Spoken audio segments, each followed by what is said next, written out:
Welcome back, my dear children, to the one and only LOWKEY Show! On the nation, back from the depths of hell itself, please give it up for the one and only Free Wizard. Hello, kids. I am more than delighted to be presenting to you here tonight our second play, titled The Mocking Stars, where we find our poor tattered cat, still cold, withered and heartless, whispering to himself for yet another sleepless night. Welcome back to the channel. Last week we spoke in more detail about The Girl, the Cat and the Tree by LOWKEY, and today we're talking about, you guessed it, The Mocking Stars. I have a feeling this could be a long one, so buckle up and get ready for the ride. The album opens with the track titled Blue Bossa. The opening dialogue of the track welcomes the audience back to the LOWKEY Show. The intro also shows the story is being told in the form of a play, with this being the second one. Nix is back for another stint as the Tree Wizard and acts as a narrator for now, introducing us to our poor tattered cat, still cold, withered and heartless after the events of a cat's demise. Instantly, you know that everything has leveled up. I mentioned it last week, but the production quality, the composition, hell, even the magnitude of the story has increased. Before, it opened with Gather Round Children, which would imply a small gathering for an intimate story time. But this one opens with Welcome Back to the one and only LOWKEY Show, followed by cheers from an adoring crowd. And the cat explains how he is struggling to stay straight as his mind is plagued with whispers, and after some One Piece references, we see how the cat hasn't changed much since the end of chapter 1. Still filling the hole in his heart with drugs and alcohol, living life but feeling like it's an inescapable loop, but there is an added issue that he finds trouble sleeping. One morning, after being unable to sleep, he goes out to smoke and sees people getting on with their daily lives really. He describes them as 1,000 souls with their eyes glued to screens who are enslaved in the taxpayer's rhythm of the week. It's a pretty accurate description, in fairness. I definitely walk around with my eyes glued to a screen from time to time, but he sees it in a much darker way than I do. To round out the song, he has a conversation with the sun, which goes a little bit like this. The rising sun looked up at Laos and said this, "Come hither, cat." Me? Yes, come here. Okay. Come closer, my friend. What's up? Do you want to be rich? How rich? Rich. Dingleberry proof rich? Yeah. Oil painting on the roof rich? Yeah. Paris Hilton bitch poodle rich? Yeah. 10-step skincare routine rich? Yes, bitch. Spare time playing on Nintendo Switch Yeah, rich? slay, bitch. Slay. 100 billion pass me the keys to my Tesla bitch rich? You go. This takes us to our next song, IDWGAJ. Ooh, first try, hell yeah. Where Laos kinda just says out loud what we're all thinking. This song kind of reiterates the rhetoric seen in the song Motor City off of his last project. He speaks about all the things he would do if he had all the money he wanted and how a life like that would be lifeless.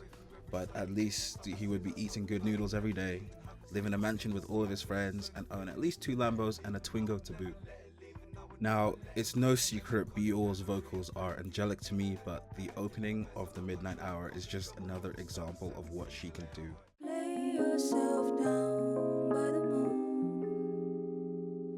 I'll tell you what you need to know. See, pretty things don't get you far, you'll lose your soul and so much more. So come find yourself in the stars. But after this, the cat sits on his roof, staring at the moon, observing her thick curves, his words, not mine, and you can infer that the cat enjoys this, at least a lot more than the sun that comes to wake him up shortly after. He welcomes the moon, but tells the sun to shoo and leave him alone. His next track, A Dour Sun, just fires home how Laos feels about jobs one last time. I like this song. It feels like an interlude and it's just a fun song to listen to, but not much in terms of story. But that is okay because the next song is filled to the brim. This song is titled after the album itself, The Mocking Stars, and it's filled with lore on this play.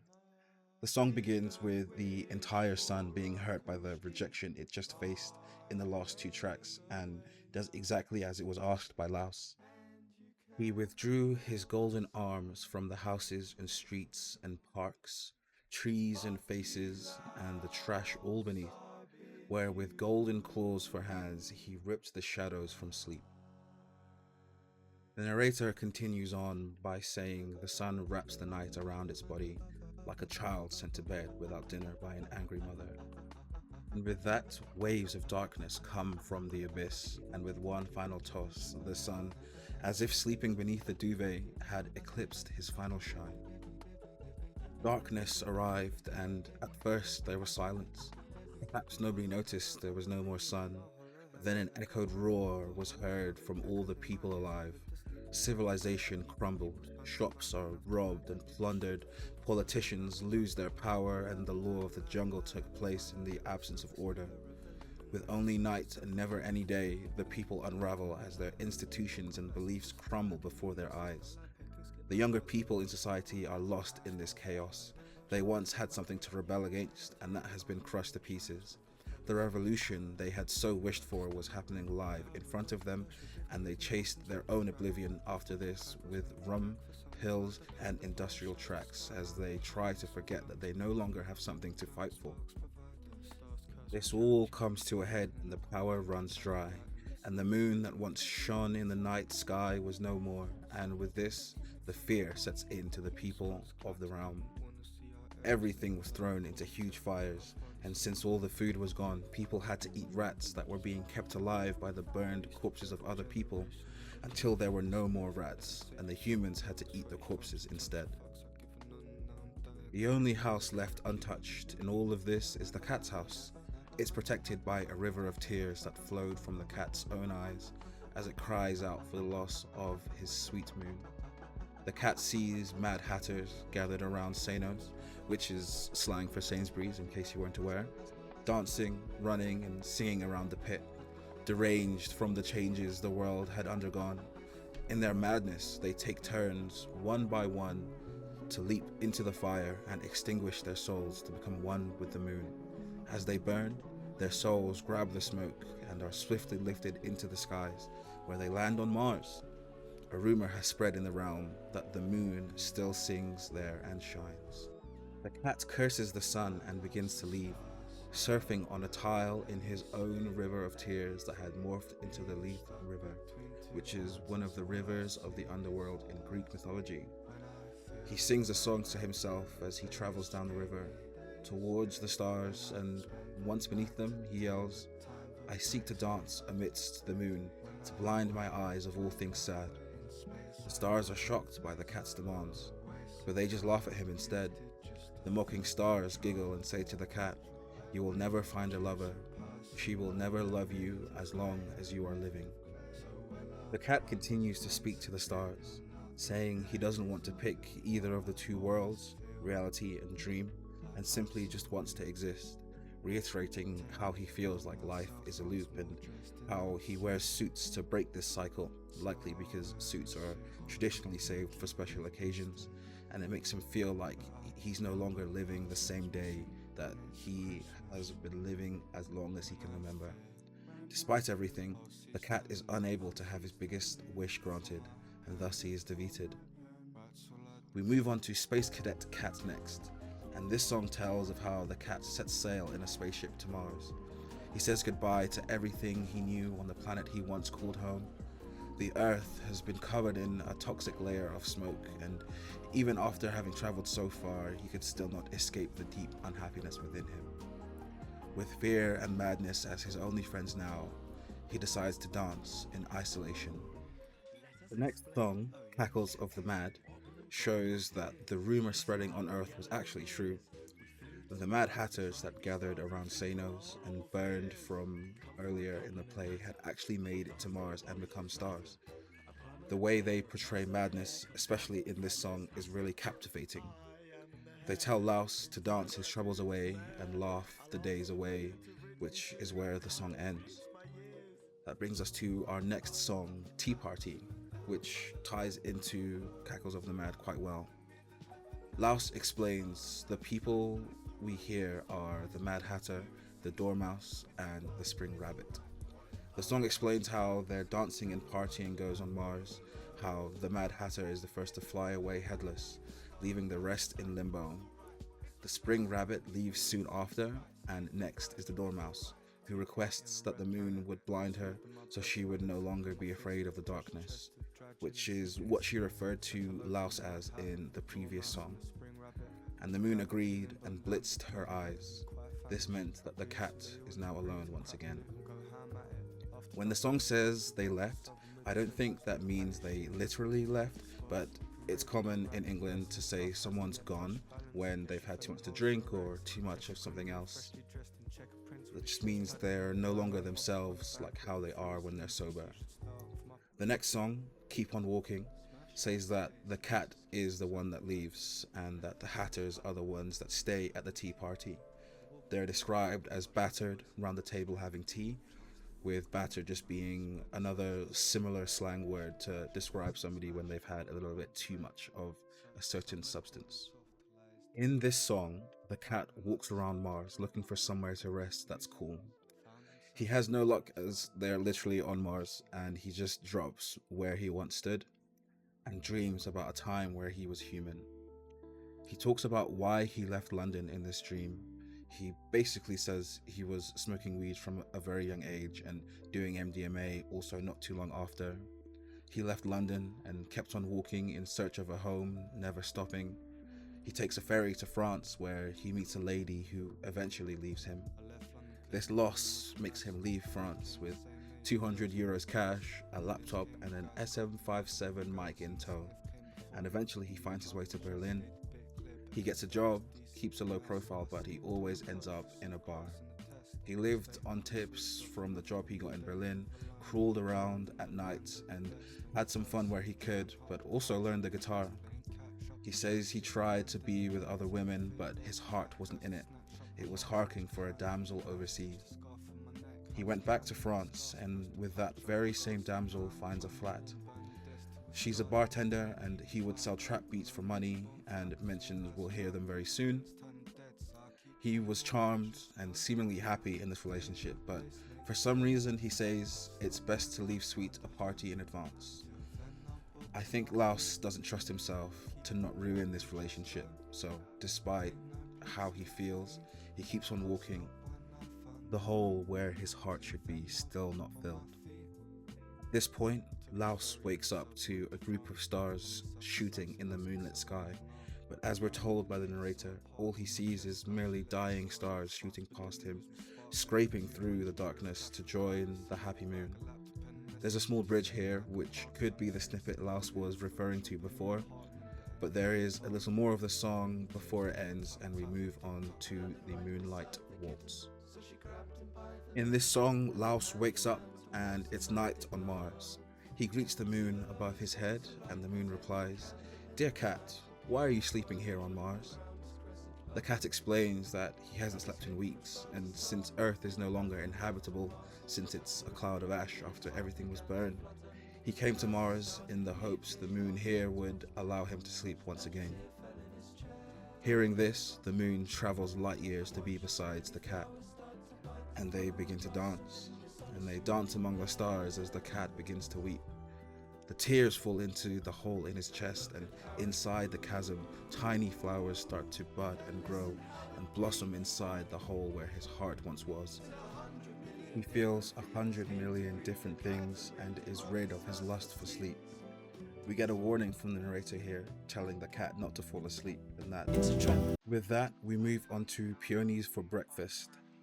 The production on this song is probably my second favorite in the album. The song begins with Laos saying he's with a girl that doesn't take his breath away. Despite seldom feeling lonely because of her, he grows to hate her more and more every day. Some days she would make breakfast for him, and this would cause him to feel depressed because he doesn't see the world like she does, through peonies.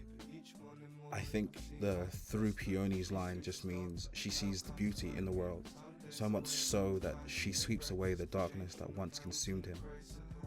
He mentions he managed to control his fears, but When they hear fireworks, everything comes rushing back. He needs to see proof that it's fireworks, or he's stuck with the thought that the planes have come to scrape out the land with a last final boom. This could be referring to the jet black planes from Space Cadet Cat. Eventually, the cat weeps more, and the plant where his heart once was grows with the violence and turns the cat into a blossoming tree. Bringing us to the final and my personal favorite song on the album, Lotus Blossom. I really love everything about this song. The production gives me Daft Punk vibes, and the lyricism and composition is just perfect in my ears. But back to the story. One of the children sees a cat falling from the sky in the play that they're watching. Lotus Blossom seemingly tells us that Laos leaves the moon and falls from the sky with a fire in his vessel, which means he stopped searching for light in outside sources and instead has lit a fire within himself and is trying to overcome his depression and find meaning in life within himself rather than in the moon. We hear the tree wizard speaking to the children one last time for this album, and Laos falls off the moon, but this time he's not crying as he says goodbye, for he flew in a nude so blissful, mirroring Lady Godiva's story and burning crimson in the dim lit sky. The stars mock him no longer as he sleeps soundly in his newfound bed. And that is where our story ends. It's a fantastical story told in the most captivating way for someone like me. It leaves me wondering where we will go next. Personally, I hope we see live shows and vinyls next, but there are actually some clues where we can make some guesses for. Through Laos's Instagram account, we can find a website called laosishouse.com. In Laos's House, which is like an interactive website, we can see a calendar on the wall that you can click to expand. It always starts in November, where we see dates like Bonfire Night and the album release date. Using the arrows in the top, we can navigate between months. There were supposed to be 3 music videos that dropped in December, but I haven't been able to see any of them. Some common holidays are marked like Christmas, New Year's Eve, New Year's Day, and Easter Sunday. And on May 25th, we see someone holding a baby kitten, so maybe this is Laos's birthday. June 21st has a sun coinciding with the summer solstice. This is followed by the winter solstice on the 21st of September and Halloween in October. There is a pot on the stove, which if you click, takes you to the full album credits document.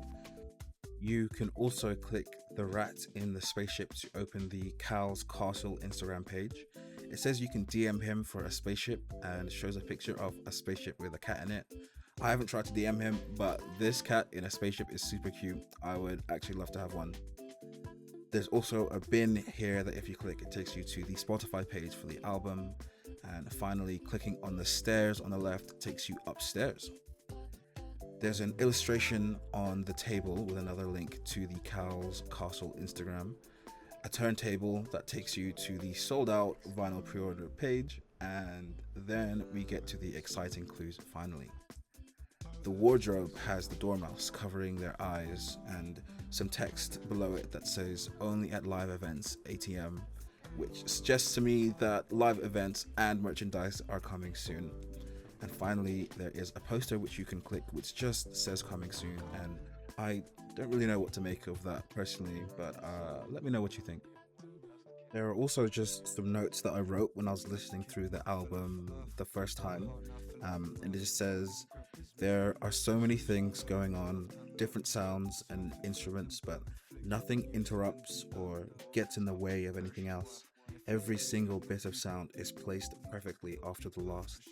The production, the composition, and Bior's voice is a welcome narrator through many of the songs.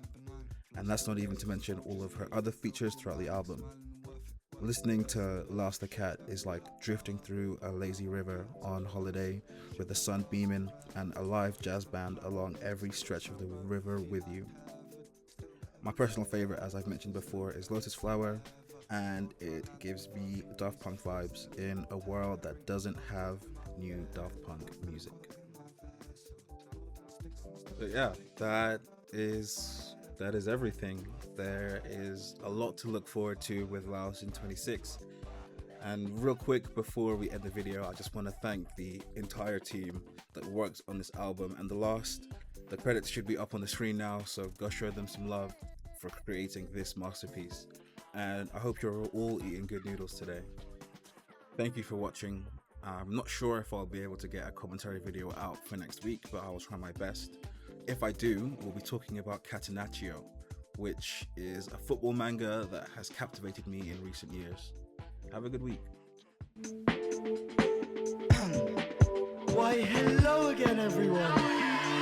Did you enjoy the show? Ah, isn't that just lovely? That was a very nice story.